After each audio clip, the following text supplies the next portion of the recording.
Ele está entre nós, ele está no meio de nós. Ele foi julgado injustamente pelos homens e venceu.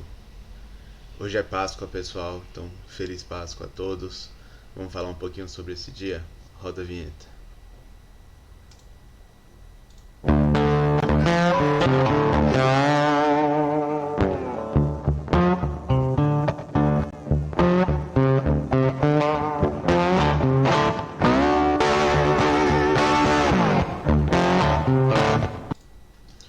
Bom, a Páscoa, como todos já sabem, não é um dia apenas para falar de ovos de chocolate botados por um coelho. Não, é claro que isso trata-se de uma anedota infantil.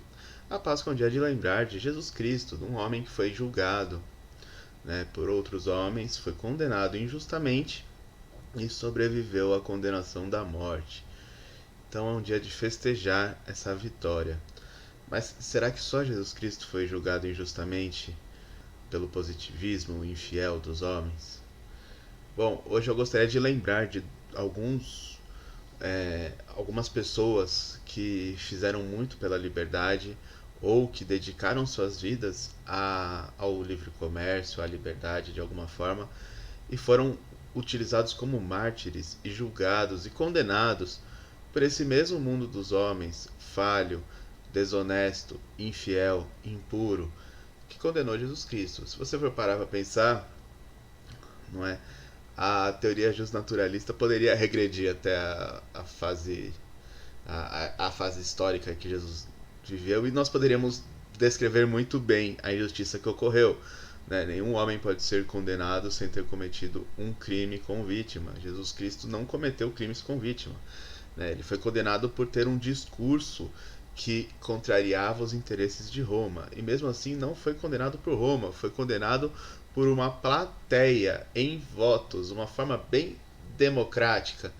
Mas vamos lá, eu gostaria de lembrar também do Julian Assange, que foi condenado por expor segredos do governo americano, do Edward Snowden, também foi condenado. Aliás, os dois foram condenados, estavam refugiados em embaixadas e o governo americano fez um golpe, né?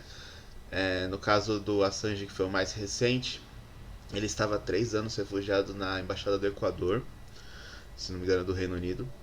E como não havia acordo de extradição entre Equador e Estados Unidos, ele estava refugiado lá. Ah, ele contratou uma prostituta, né?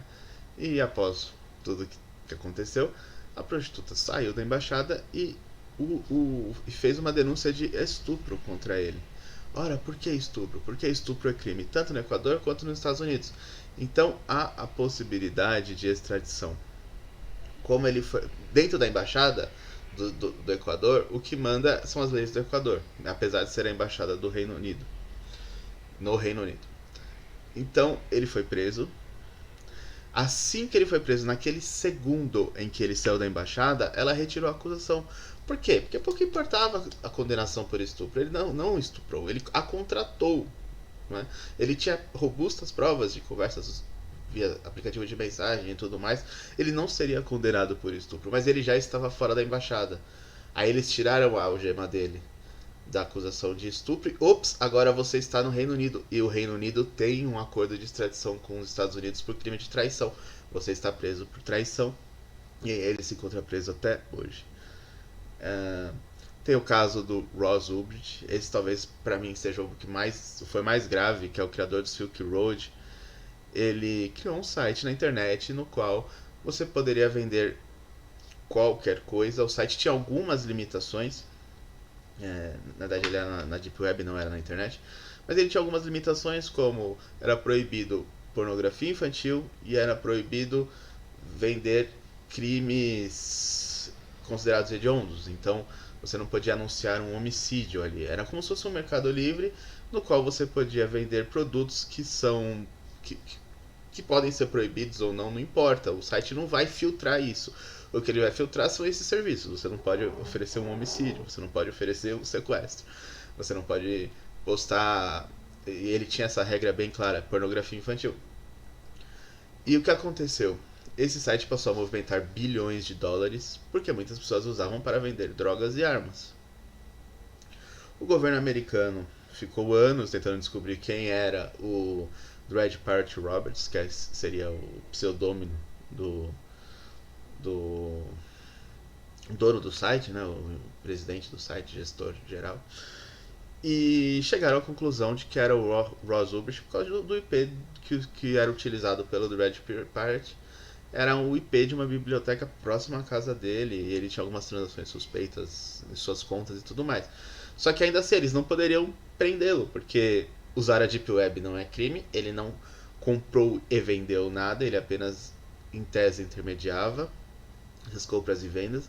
Então o que eles fizeram? Eles o acusaram de encomendar, via Silk Road, o homicídio de um policial federal. Nunca foi provado. Você tem os documentários neste canal. Tem tanto documentário mais isentão que foi feito de forma mainstream, quanto documentário feito pela equipe de defesa do Michael Ross. Em ambos você chega à conclusão de que não há nenhuma prova desta encomenda de homicídio, até porque na plataforma da Silk Road isso não seria possível. A não ser que fizessem como fazem no Mercado Livre. Eles anunciam lá uma lata de ameixa e põe na descrição um número de WhatsApp, e quando você entra em contato naquele WhatsApp, a pessoa fala: ops, estou vendendo tijolo e não ameixa. Bom, ele poderia ter feito isso. Mas ainda assim, se você vai acusar alguém de fazer isso, você tem que provar, né? Ele fez isso. Tá bom, então prova. Beleza. Não há provas. Mas ele foi julgado por júri, porque encomendar homicídios seria um crime contra a vida.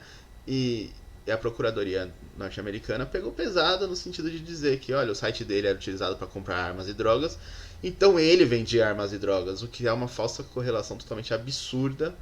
E ele pegou 2 perpétuas, ou seja, se ele sobreviver a primeira, se ele morrer e ressuscitar depois de 3 dias, ele ainda fica preso mais uma vida. É isso aí, gente. E falam que hoje o governo não é totalitário. O governo da época de Pôncio Pilatos que não era totalitário. O governo americano é mais totalitário do que, sei lá, Hitler e Mussolini juntos.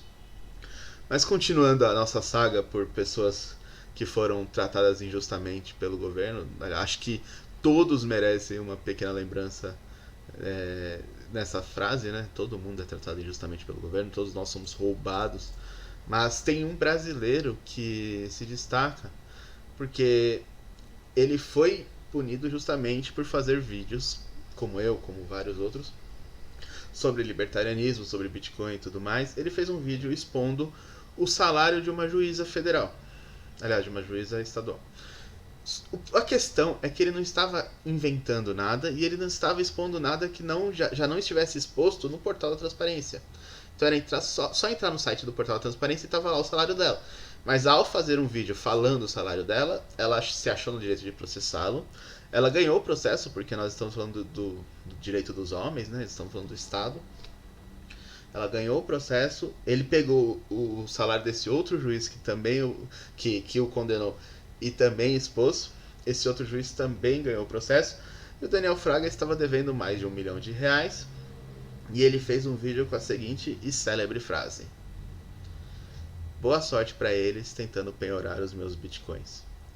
E sumiu, deixou de fazer vídeos, ficou aí 5 anos quieto, não acharam nada, acharam acho que R$24, R$25 na carteira, no banco dele, e o Daniel Fraga desapareceu. É mais um que está entre nós, tá? Ele está entre nós, ele venceu a injustiça, e eu acho que ele merece muito respeito de todos os libertários, porque ele decidiu, né, sacrificar, decidiu não, né, ele acabou tendo que sacrificar boa parte desse convívio dele com a família e amigos e tudo em troca de uma privacidade que o Estado não o daria, não é? E aí tá esperando a dívida prescrever para ele voltar e falar: foda-se o Estado. Mas é isso, grande Daniel Fraga, um abraço e todas as homenagens possíveis. São 4 pessoas aí que eu peguei para destacar o quanto o Estado pode ser injusto, mas eu creio que não são os únicos. Todas as pessoas são tratadas com justiça pelo Estado todos os dias, É isso aí. Se vocês precisarem escolher entre crucificar uma pessoa que anda com vocês e um político, não pensem duas vezes e crucifiquem um político. Tchau, tchau.